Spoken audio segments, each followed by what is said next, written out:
집에서 키우던 고양이였다는 웃지 못할 수사 결과를 발표합니다.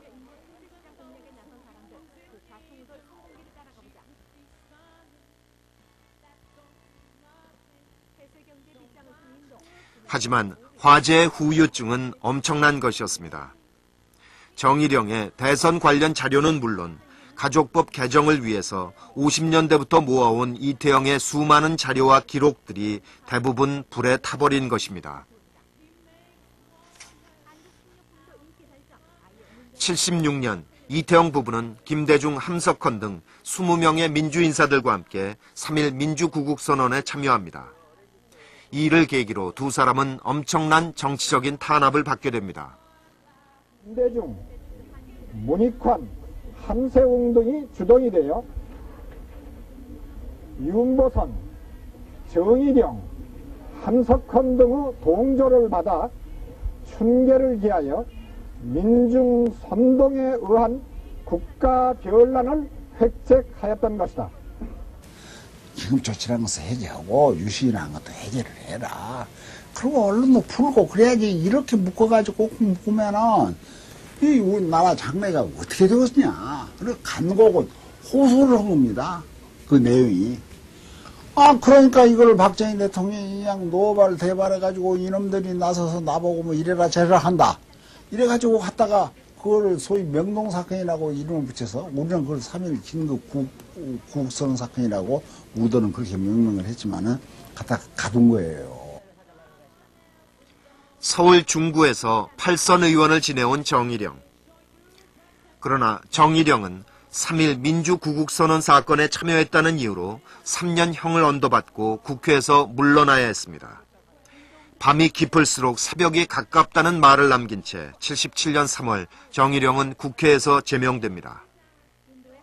이태영 역시 3.1 민주구국선언 사건을 계기로 변호사 자격을 박탈당합니다.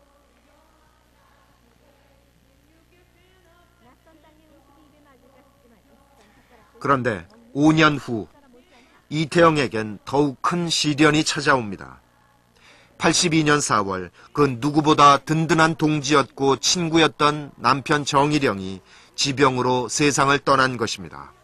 남편을 잃고 슬피 우는 걸 보고 이태영 여사도 여자구나. 별거 아니구나.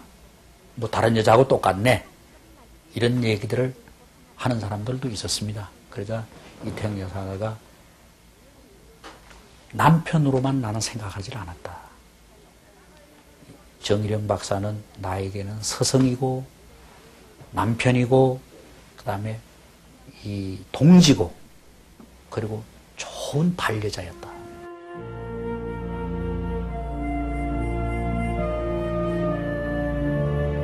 자신의 옥바라지를 하느라 무딘 가위질에 손가락이 휘어버린 아내가 평생 가슴 아파 출장길마다 가위를 사왔던 사람. 그렇게 수백 개의 가위들을 남긴 채 정일영은 결혼 46년 만에 이태영을 떠나갔습니다.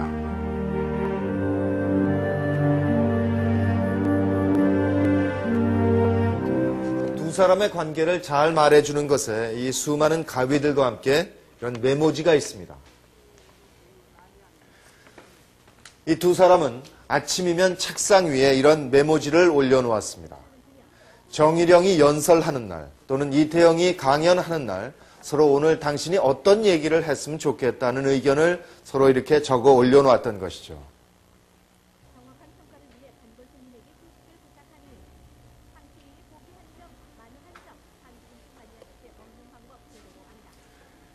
그렇게 남편이자 스승이었고 누구보다 든든한 동지였던 정일영. 그가 떠난 자리는 크고 쓸쓸할 수밖에 없었습니다. 그렇지만 이태영에겐 그 슬픔에 잠겨있을 여유가 없었습니다.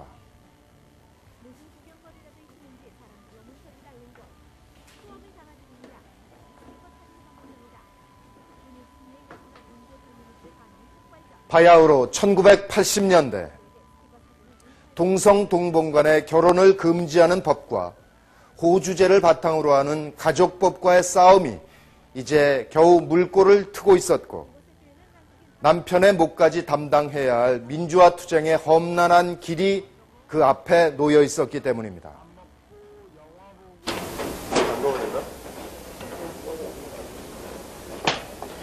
1986년 이미 73이 된 이태영은 변호사로서 권양 사건을 만나게 됩니다. 권양 사건, 그것은 서울대 휴학생 권인숙이 주민등록증 위조 혐의로 부천경찰서에 연행되면서 시작됩니다.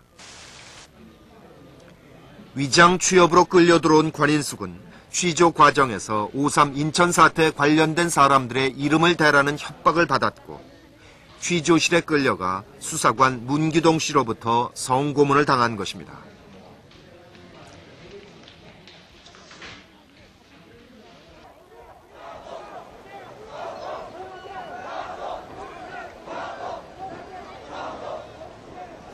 (86년 5월 3일) 신민당이 주최하는 대통령 직선제 개헌 요구 집회가 격해지자 50 정권은 집회 참가자들을 용공 세력으로 몰아갔습니다.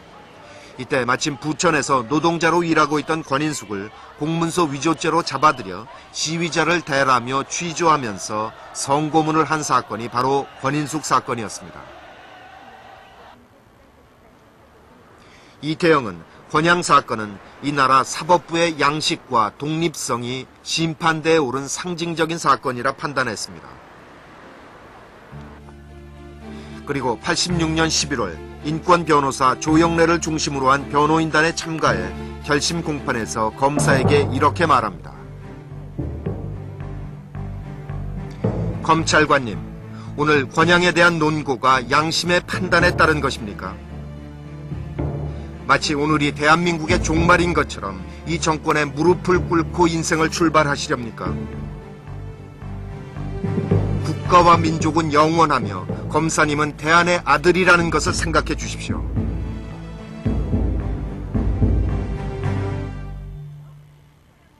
(1년) 뒤 문기동 씨에겐 5년형이 선고됐지만 이태영에게 이 사건은 다시 한번 이 땅의 인권을 바로 세워야 할 필요성을 느끼게 하는 계기가 되었습니다. 경제가 초고속으로 성장하면서 빌딩 숲이 만들어지고 국민 소득이 높아갔지만 80년대에도 여전히 여성의 인권은 밑바닥을 헤매고 있었기 때문입니다. 이태영은 84년 가족법 개정 촉진대회를 기점으로 3차 가족법 개정운동에 적극적으로 나섭니다. 동성동본 금혼제와 호주제의 폐지는 반드시 넘어야 할 마지막 고지였습니다.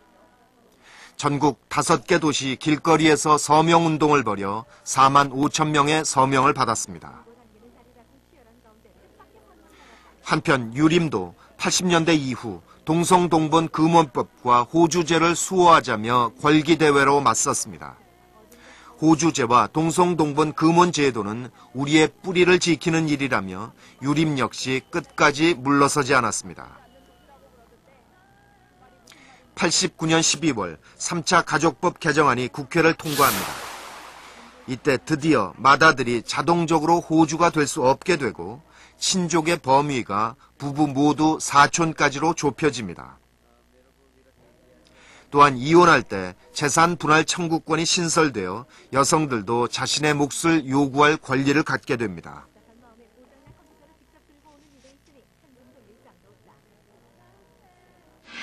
그러나 이때도 동성동본 금혼제도는 개정되지 않아서 여전히 사회 문제로 남았습니다. 95년엔 차라리